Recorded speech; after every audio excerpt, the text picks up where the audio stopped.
Bonjour et bienvenue à l'émission Autour du conte. Francis Désilet au micro pour un autre dimanche. En personne cette fois-ci, si vous avez écouté les 2 dernières semaines, vous aurez remarqué que je m'étais absenté. C'est un plaisir de vous retrouver sur les ondes ici à CIBL et j'ai quelqu'un avec moi en studio. Et pour le présenter, je vais utiliser la quatrième de couverture d'un de ses livres parce que en préparant l'émission, j'ai vu que tout y est. J'aurais rien pu ajouter, j'aurais rien pu enlever. Tout est là, ça présente, en tout cas, la personne que je rencontre depuis plusieurs années, et j'y vais comme suit. Abitibien errant, informaticien défroqué, Éric Gauthier raconte le fantastique, l'absurde, les mystères de la vie moderne. Tantôt écrivain, tantôt conteur, il s'est produit sur une multitude de scènes, du sergent recruteur à Montréal jusqu'au Yukon, en passant par la France et la Serbie. Ses œuvres lui ont valu plusieurs prix, dont le Grand Prix de la science-fiction et du fantastique québécois. De son recueil de contes Terre des pigeons en 2002 à son roman Les étages ultérieurs en 2021, il s'est démarqué par sa vision singulière au service d'ambiances variées. Il expérimente toujours terré dans son repère Sherbrookeois. Bienvenue, Éric Gauthier. Merci. C'est un plaisir de t'avoir ici à l'émission, qu'on puisse discuter de toutes ces choses qu'on aborde sur un coin de table quand on se voit la plupart du temps dimanche conte ou dans d'autres événements de conte. Bien content d'être là. Alors, je lis informaticien défroqué et je l'apprends. C'était ta première vocation, l'informatique, ou genre une manière de gagner sagement sa vie? Ouais, première vocation, on pourrait dire ça. J'ai quand même commencé à écrire sérieusement en parallèle, en même temps, j'apprenais l'informatique. Mais c'est sûr que j'étais informaticien, je travaillais à temps plein dans le domaine avant de me lancer à temps plein dans le compte.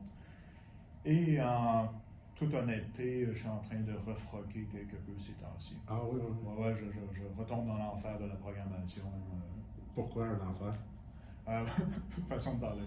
Pas un enfer, mais c'est prenant.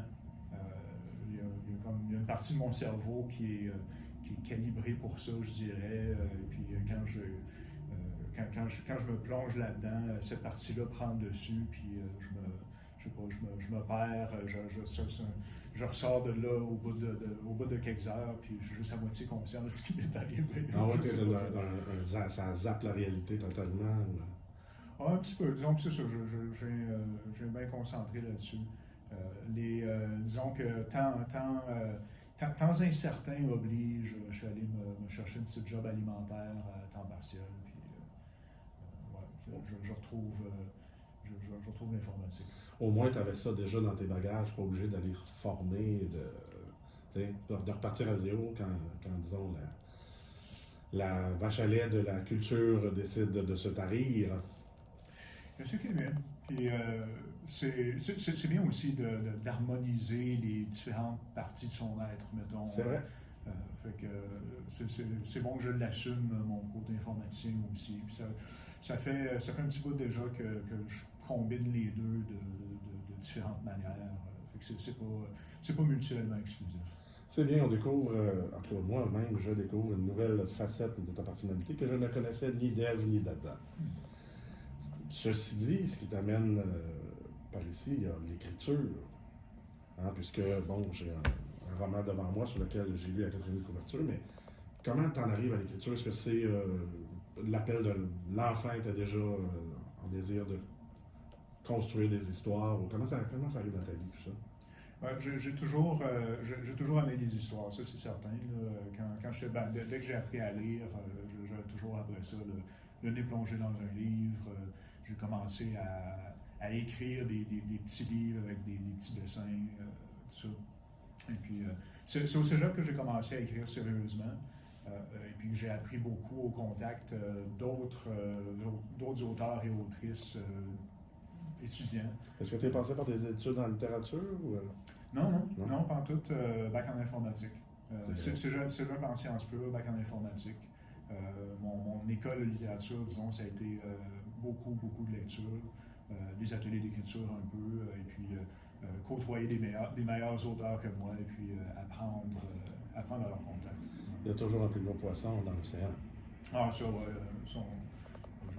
J'ai appris ça assez vite. Ouais. Tu as plusieurs romans à ton actif. Tiens, je les nomme Terre des pigeons, qui est un livre 10 de contes. Ouais. Ensuite, Une failure au flanc du monde, roman. Feu blanc, encore livre 10 de contes.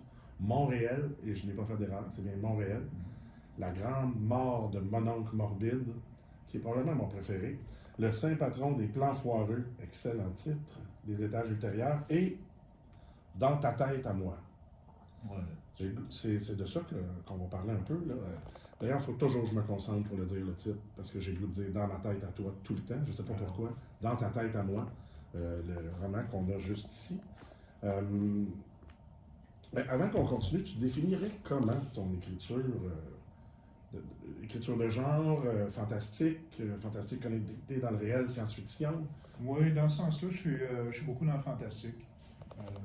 Fantastique, souvent assez bien groundé dans notre réalité. Mm-hmm. Mais ouais, j'aime bien qu'il y ait toujours qu'il y ait un fantôme quelque part, ou de la magie. Ou, quelque chose qui nous dépasse, là. Ouais, c'est ça. Puis ça a été un peu ça avec le conte aussi. Avec le conte, je donne. J'ai du conte fantastique, des fois c'est plus dans le réalisme magique, si on peut couper les cheveux en quatre. Réalisme magique, ok, j'aime ça aussi. Ouais. Mais encore là, c'est l'idée d'avoir avoir quelque chose d'extraordinaire qui survient dans le quotidien alors qu'on s'y attend pas. C'est une grosse partie du fun. Puis j'explore ça d'un côté comme de l'autre en conte et puis en roman. Bon, dans ton plus récent roman, Dans ta tête à moi, il y a, j'explique brièvement le scénario, je pense, là, tu me corrigeras si c'est pas ça, mais à cause d'un incident qu'on ne s'explique pas, dans les collines Kekeko, près de Rouyn-Noranda, il y a 6 personnes qui disparaissent sans laisser de traces, ce qui est déjà assez mystérieux en soi, en partant. Mais ça ne s'arrête pas là, puisqu'on comprend rapidement que leurs souvenirs, leurs mémoires au grand complet ont été transférés dans la tête de milliers d'autres personnes. C'est donc dire que du jour au lendemain, il y a des gens qui hébergent un locataire dans leur tête. C'est pas ça du tout, man, t'as rien compris. J'ai rien compris, hein? Non, c'est ça. Et pourtant, je suis rendu à plus que la moitié du livre. Non, c'est vrai de ça. C'est vrai de ça. Puis j'avais du fun avec ce concept-là parce que c'est un peu une manière d'explorer, entre autres, ce qu'on représente les uns pour les autres. Là, ben, dans ce roman-là, c'est vraiment particulier parce qu'on a des milliers de gens, comme tu dis, qui sont obligés. Puis au hasard, on ne sait pas. Là. Au hasard. Dans une ville, il y a ton voisin, puis toutes les autres sont corrects. Mais le voisin, lui, il a 60 ans, puis il y a une jeune fille de 21 ans dans sa tête qui possède tous ses souvenirs. C'est comme s'il était elle. Ouais, comme s'il avait vécu sa vie à elle, en plus de la sienne propre. Il se rappelle également bien les deux vies. Les deux vies lui paraissent aussi réelles et valides l'une que l'autre, disons. À part que, bien sûr, il peut se regarder dans le miroir et puis voir qu'il n'est pas une jeune fille de 21 ans. C'est ça. Mais rendu, il peut avoir envie d'être une jeune fille de 21 ans. Ça peut lui manquer. Ou au contraire, ça peut le traumatiser de recevoir tous ces souvenirs-là. Moi, j'avoue que ça m'a... j'ai trouvé ça anxiogène au début. Je l'ai apprivoisé, là, mais juste de m'imaginer, il apparaît quelqu'un dans ma tête. Il apparaît un autre. Oh, ouais, c'est là qui est le plus grand des mystères. Tu me disais en document de pré-entrevue, tu m'écrivais que tout ça nous amène à parler d'empathie, parce que ça amène beaucoup de questionnements sur les rapports qu'on peut avoir entre les gens. Tout à coup, il y en a qui sont différents. Ces personnes-là qui sont habitées sont tout à coup différentes. On se demande même si est-ce qu'on peut leur faire confiance, est-ce qu'ils sont fiables pour accomplir des tâches, il y a de la méfiance qui s'installe à leur égard. C'est le côté de l'empathie des relations humaines que tu veux explorer? Oui, l'empathie joue là-dedans de plusieurs manières. Déjà, ben, ton vieil homme dont tu parlais, qui hérite des souvenirs d'une fille de 21 ans, dans un sens, il se voit un peu forcé de développer de l'empathie envers elle. Il sait ce que c'est d'être dans ses souliers à elle. Ça ne peut pas faire autrement que de l'affecter au moins un peu. Il y en a qui vivent ça et qui peuvent choisir ou essayer de rejeter ça en bloc, la deuxième vie qu'ils reçoivent. Mais il reste que ça, naturellement, ça invite à l'empathie. Puis aussi, ben, la question de oui, qu'est-ce qu'on fait avec ces personnes-là, les personnes atteintes par ce oui, c'est ça. Et là, on voit le meilleur comme le pire de l'humanité. Oui. Puis ça, disons que des questions se posaient au sujet du dosage, à savoir quelle part de meilleur, quelle part de pire je voulais mettre là-dedans. Ouais, mais là, c'est ça. J'aurais facilement pu tourner ça, pas mal pire que ça. On se l'imagine assez bien dans le monde actuel dans lequel on vit qu'il aurait pu avoir une tangente vraiment pire que ça qui soit prise. Ouais. Puis j'ai voulu placer certains exemples de comment ça peut mal tourner. C'était important pour moi, puis c'est important pour le simple réalisme de la chose. Mais en même temps, j'ai fait le choix de présenter quand même pas mal de positifs. Parce qu'une des questions qui se pose quand on reçoit la vie d'une autre personne comme ça, c'est qu'est-ce qu'on en fait? Qu'est-ce qu'on va en faire? Est-ce que c'est un cadeau? Est-ce que c'est un fardeau? Certains réagissent mieux que d'autres aussi. Là. Oui, oui. Puis qu'est-ce qui fait que certains réagissent mieux que d'autres? Qu'est-ce qu'on peut retirer? Qu'est-ce qu'on peut apprendre de la vie d'un autre?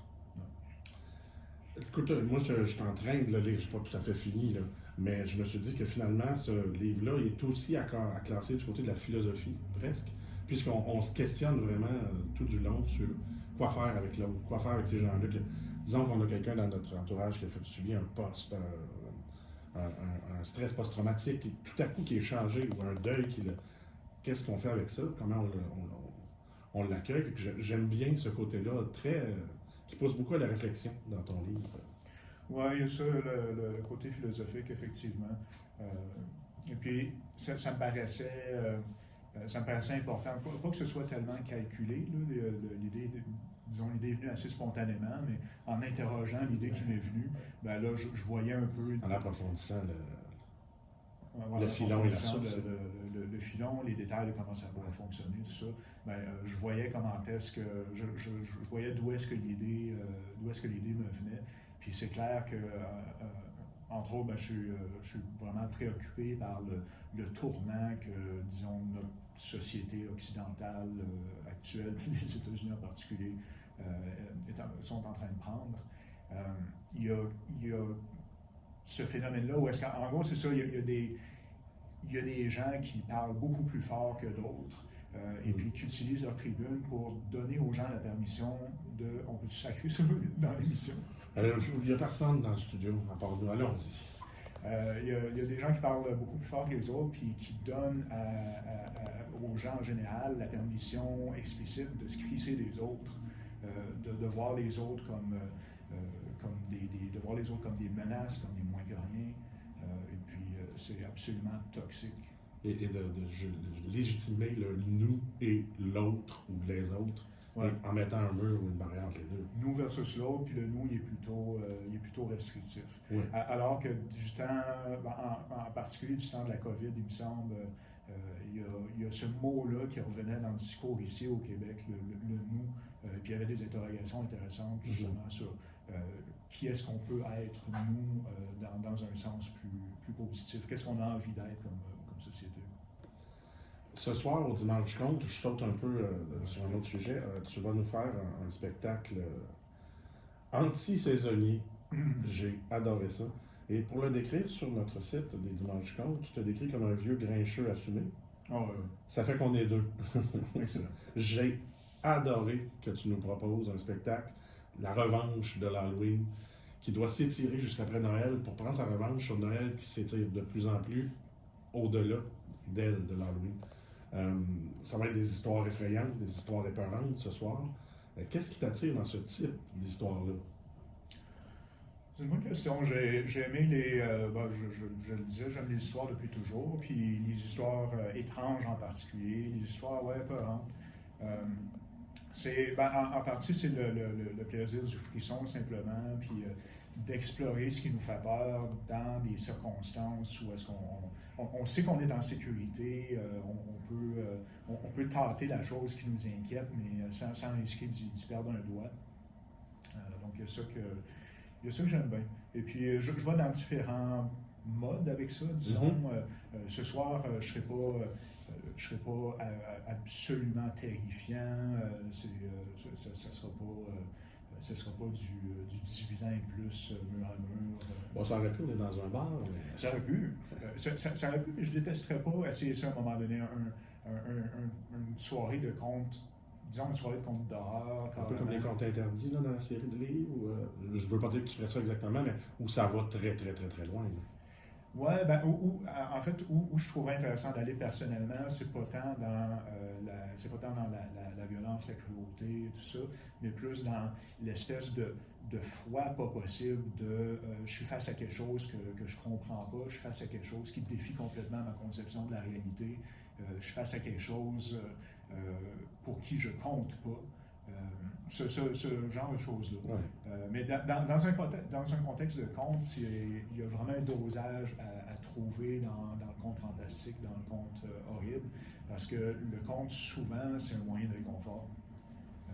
Donc, il faut trouver sa manière si on veut effrayer plutôt que de réconforter. Parlant de réconfort, on va aller écouter une chanson. Tu nous en avais proposé quelques-unes. On a choisi La Maison ouverte de Richard Desjardins. Christian. Merci, Richard Desjardins. Euh, Maintenant, Éric, je te cède le micro. Je passe en mode écoute et tu pourrais nous raconter un petit quelque chose. Avec plaisir. Avec plaisir, je vais vous parler d'un vieil ami. Parce que du temps où est-ce que j'habitais encore à Montréal, j'ai fait la connaissance d'un gars qu'on appelait le vieux Barnabé. Et puis, Barnabé, c'est un itinérant, un sans-abri.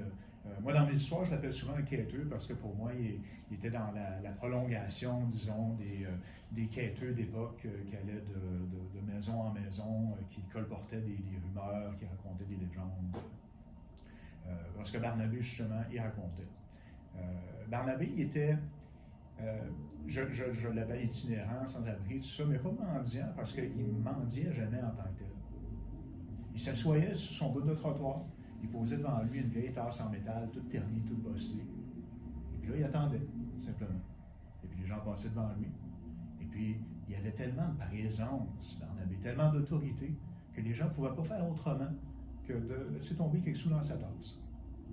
Il faut dire que Barnabé avait toute une tête. La vie l'avait magané, ce gars-là. En fait, c'est un peu comme si la vie avait entrepris de le dévorer morceau par morceau au fil des ans. Ouais. Il avait perdu déjà ses cheveux. Et puis, plus tard, il avait perdu une jambe à cause du diabète. Plus tard encore, il avait perdu un œil par accident. Et il avait remplacé tout ça comme il pouvait. Fait que quand je l'ai connu, moi, il portait une affreuse perruque en poil de castor.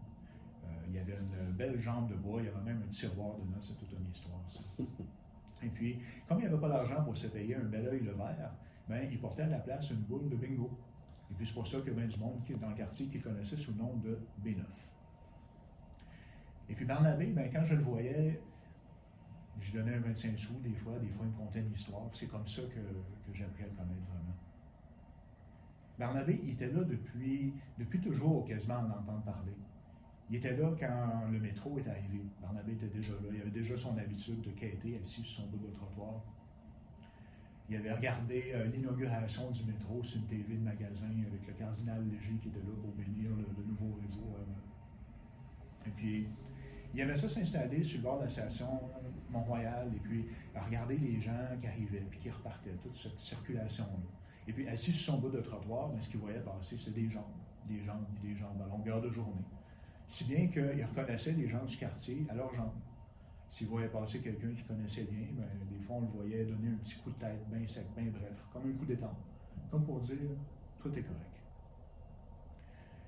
Dans ce là il avait encore ses deux yeux.